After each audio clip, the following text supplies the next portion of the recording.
pupwedeng resulta at epekto ng hindi mo paghahabol pagdating sa isang lalaki.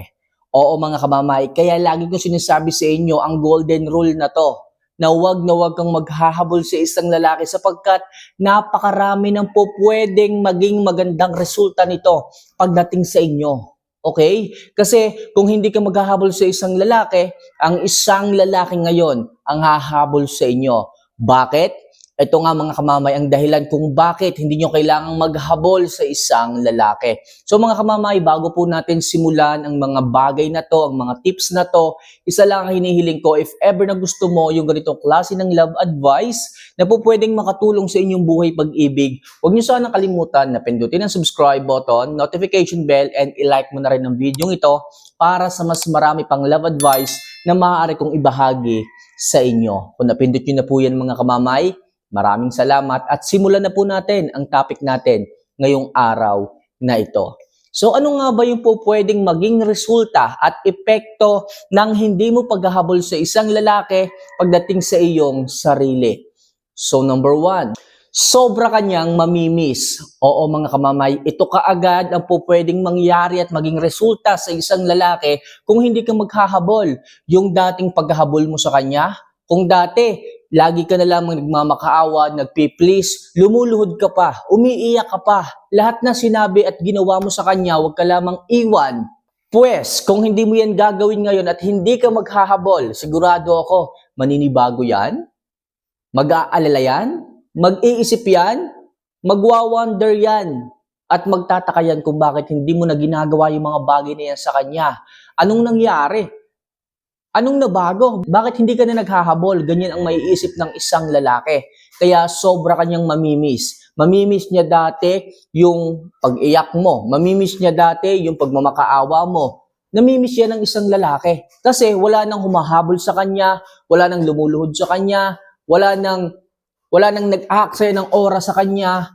Pues, kapag ganyan mga kamamay, sinisigurado ko sa inyo, maninibago yan at makakaramdam ng konting guilty sa kanyang sarili. Okay?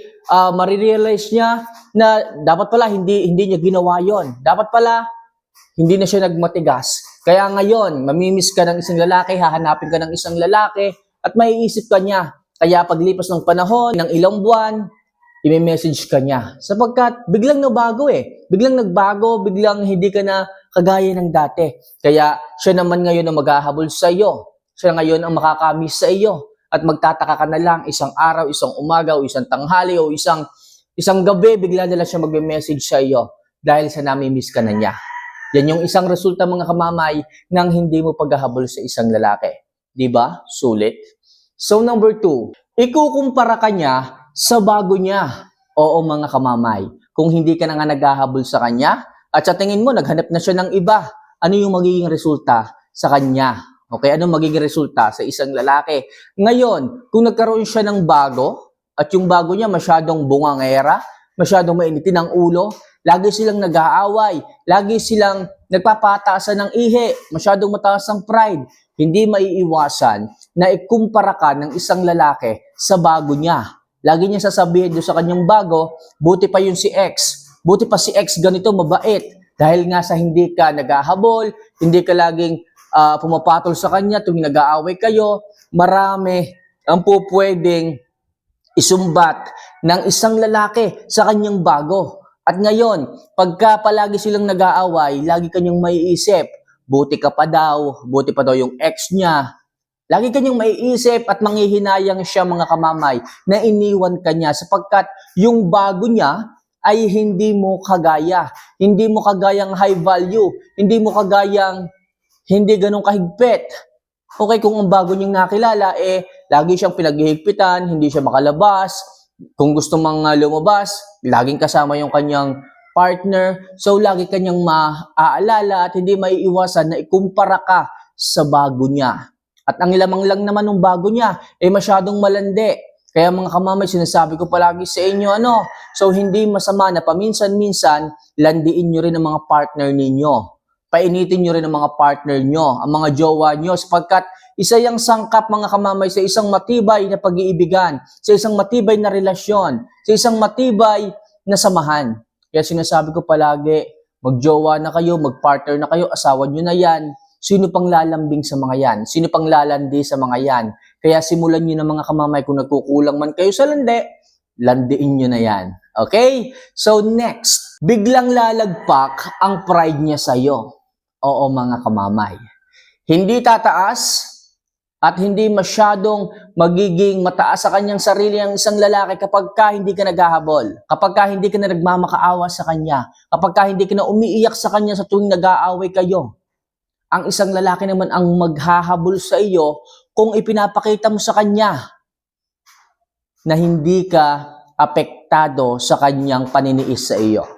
Kung hindi siya nagme-message, kung hindi siya nagpaparamdam sa iyo, hayaan mo lang siya. Okay? Hayaan mo lang siya at huwag mong iparamdam sa kanya na apektado ka sa mga bagay na ginagawa niya. Sapagkat kapag nakikita ng isang lalaki na umiiyak ka, nagmumukmuk ka sa mga bagay na ginagawa niya, paniniis sa iyo, lalo kanyang titiisin. Alam mo, alam ng isang lalaki na nalulungkot ka. Alam ng isang lalaki na nahihirapan ka. At ginagawa niya yon para sa ganon, siya ngayon ang habulin mo. Para sa ganon, ikaw ngayon ang magmakaawa sa inyo. Para sa ganon, mas tumaas ang pagmamahal mo sa kanya. Para sa ganon, ikaw ngayon ang mahirapan pagdating sa inyong pagtatalo. Kaya ang isang lalaki hahabulin mo at ikaw ngayon ang kawawa sa inyong dalawa. Kaya sinasabi ko sa inyo mga kamamay ha, huwag kayong magkahabol para ang pride ng isang lalaki ay bumaba, bumagsak. Para sa ganon, ikaw ngayon ang maisip ng isang lalaki, ikaw ngayon ang hanapin ng isang lalaki, at ikaw ngayon ang habulin ng isang lalaki. Huwag kang paapekto sa kanyang paniniis. Hayaan mong bumaba ang kanyang pride nang hindi ka nahihirapan. Alright?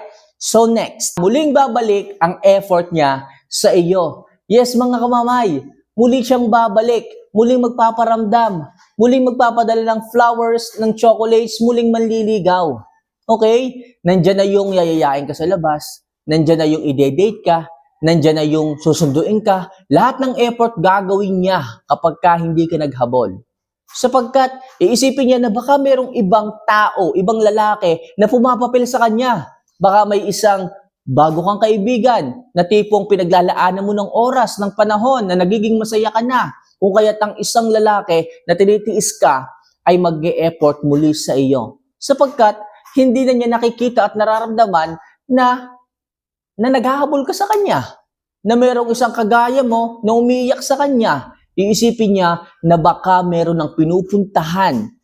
Okay? Yung pag-ibig mo papunta sa kanya. Dahil sa hindi ka nga naghahabol, meron ka ng pinagkakabisihan, pinagkakaabalahan na ibang lalaki. Kaya ngayon, siya ngayon ang mag-e-effort, siya ngayon ang magpaparamdam ulit sa iyo, may message ka na, tatawagan ka niya, marirealize niya nagkamali siya.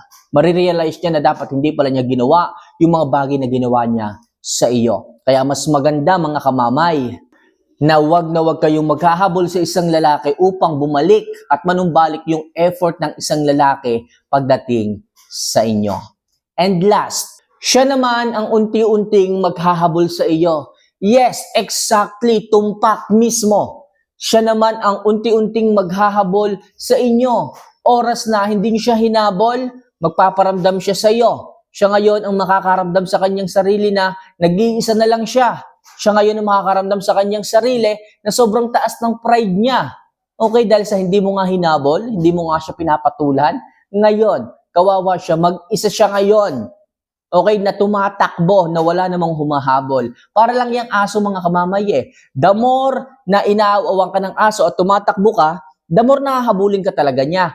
Pero kung ang isang tao ay hindi tumatakbo, hindi siya hahabulin ng aso. Kaya bilang isang babae mga kamamay, wag na wag mong hahabulin ng isang lalaki para hindi siya tumakbo at hindi ka mahirapan.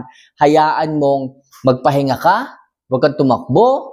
So madaling sabi, maging masaya ka, ipakita mo sa kanya na hindi ka apektado, papansin mo isang araw, siya naman ang unti-unting maghahabol sa iyo kasi nakita niya ang halaga mo. Hindi niya kinaya na possible na baka po pwede kang mawala kapag ka pinagpatuloy niya ang kanyang paniniis sa iyo. So mga bagay lang yan, mga kamamay, ilang mga bagay lang yan na dapat mong gawin upang sa ganon, ang isang lalaki ay hindi matiis ka. Upang ang isang lalaki naman ang maghabol kapag ka hindi ka naghabol. So mga kamamay, sa mga Bago pa lang natin diyang viewers, kung hindi pa po kayo nakasubscribe dito sa ating channel, huwag niyo kalimutan na pindutin ang subscribe button, notification bell, at syempre i-like mo na rin ang video ito para sa mas marami pang love advice na maaari kong i-share sa inyo. So paano mga kamamay, see you for our next vlog. Paalam.